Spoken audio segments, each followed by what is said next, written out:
Kanker serviks, mungkin kedengarannya serem ya. Tapi gimana kalau kita ngelihatnya bukan sebagai sebuah akhir, melainkan sebagai sebuah perjalanan kesehatan, sebuah perjalanan yang ternyata bisa kita kendalikan. Nah, di sini kita akan membekali diri kita dengan senjata yang paling ampuh, yaitu pengetahuan. Oke, ini dia peta perjalanan kita hari ini. Kita bakal mulai dengan ngintip ancaman siluman dari HPV, terus kita bedah faktor-faktor risikonya. Habis itu kita belajar dengerin kode atau sinyal dari tubuh yang sering kelewat, lalu kita dalami sepenting apa sih screening itu, dan yang paling penting, gimana cara kita bangun benteng pertahanan kita sendiri. Oke, yuk kita mulai dari akarnya. Ancaman senyap HPV. Ini dia awal mula dari sebuah perjalanan yang sering banget kita sama sekali nggak sadarin. Coba deh renungin ini sebentar. Anda tahu nggak, kalau lebih dari 95% kasus kanker serviks itu, penyebabnya adalah virus yang umum banget. Saking umumnya, hampir semua dari kita mungkin bakal kena virus ini suatu saat dalam hidup kita. Cukup mengejutkan kan? Nah, biang keladinya itu namanya Human Papilloma Virus, atau biasa disingkat HPV. Dan ini bukan satu virus doang loh, tapi satu keluarga besar yang isinya ada lebih dari 100 jenis. Tapi tenang dulu, kabar baiknya tubuh kita ini canggih banget. Sekitar 90% infeksi HPV itu bisa sembuh dengan sendirinya, diberesin sama sistem imun kita.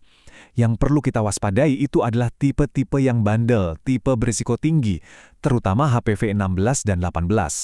Dua tipe ini nih yang jadi penyebab lebih dari 70% kasus kanker serviks. Nah, ini nih yang paling krusial buat kita pahami soal timeline ini, yaitu waktu. Proses dari kena HPV sampai jadi kanker itu nggak instan, nggak terjadi dalam semalam. Buat orang yang sistem imunnya oke, perjalanannya bisa makan waktu 15-20 tahun. Coba bayangin, ini bukan kabar buruk, ini justru kesempatan emas kita. Jendela waktu yang panjang banget ini adalah momen di mana deteksi dini dan pencegahan bisa benar-benar mengubah nasib. Oke, sekarang kita udah kenal penyebab utamanya. Yuk kita lihat apa aja sih yang bisa bikin perjalanan ini jadi lebih berisiko. Kita masuk ke faktor risiko. Anggap aja ini kayak kita lagi ngecek peta kesehatan pribadi kita. HPV itu memang pemicunya, tapi ada beberapa kondisi jalan yang bisa bikin kita lebih rentan. Jadi lampu kuning di peta kita ini apa aja? Pertama, jelas, sistem imun yang lagi nggak fit. Kan dia garda terdepan kita. Terus ada juga pilihan gaya hidup. Contohnya merokok. Mau itu aktif atau pasif, sama aja. Faktor lain lebih ke riwayat pribadi, kayak mulai aktif secara seksual di usia yang sangat muda, sering gonta-ganti pasangan, atau pernah kena infeksi menular seksual lainnya. Bahkan, hal-hal kayak penggunaan pil KB lebih dari 5 tahun, punya anak 3 atau lebih, sampai riwayat keluarga pun ikut berpengaruh. Yuk kita fokus sebentar ke soal rokok, karena ini contoh yang gamblang banget. Bahan kimia di rokok itu nggak cuma ngerusak paru-paru, tapi bisa langsung nyerang dan merusak sel-sel di serviks. Pukulan dobelnya, rokok juga neken sistem imun. Jadinya tentara di tubuh kita jadi loyo dan lebih susah buat ngusir infeksi HPV. Ini bukti nyata kan, gimana gaya hidup itu ngaruh banget ke tingkat resiko kita. Oke, selanjutnya, kita sampai di titik di mana ancaman yang tadinya diam-diam mulai kasih kode. Nah, ini bagian soal sinyal-sinyal tubuh yang sering banget diabaikan. Disinilah kita harus pasang telinga baik-baik.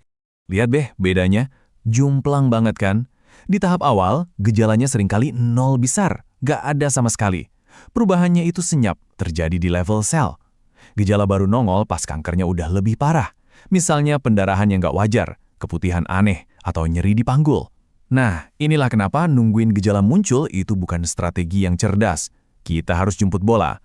Dan jemput bola itu membawa kita ke persimpangan paling krusial di perjalanan ini, screening. Ini bukan sesuatu yang perlu ditakutin. Justru sebaliknya, ini adalah momen kendali. Momen di mana Anda yang pegang setir dan nentuin mau belok kemana arah kesehatan Anda. Terus, gimana cara kerjanya? Gampangnya, ada 2 detektif andalan kita. Pertama, pap smear, tugasnya nyariin sel-sel aneh di serviks. Kedua, tes DNA HPV. Yang ini lebih canggih, langsung nyariin jejak si virus berisiko tinggi. Tujuan mereka berdua sama, nemuin masalah jauh sebelum jadi masalah besar, alias kanker. Inilah inti dari deteksi dini. Terus, kapan si detektif ini harus mulai kita panggil? Ingat angka ini baik-baik ya, 21.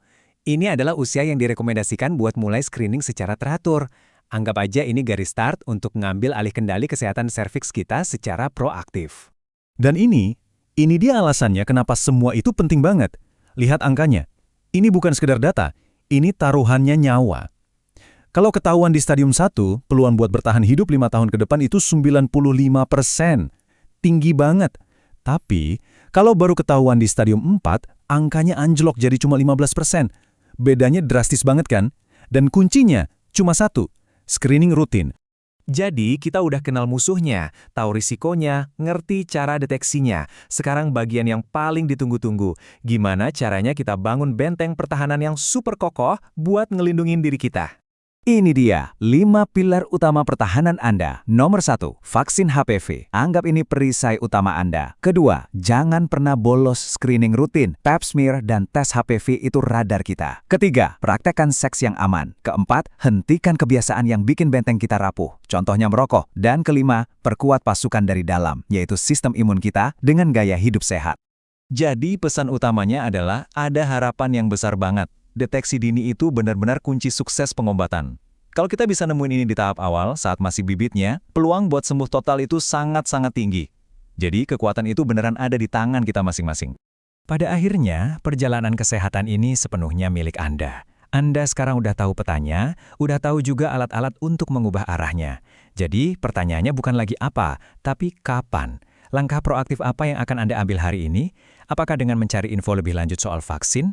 Atau mungkin langsung buka kalender buat jadwalin screening? Atau sesederhana berbagi obrolan kita ini ke orang-orang yang Anda sayang? Pilihan ada di tangan Anda.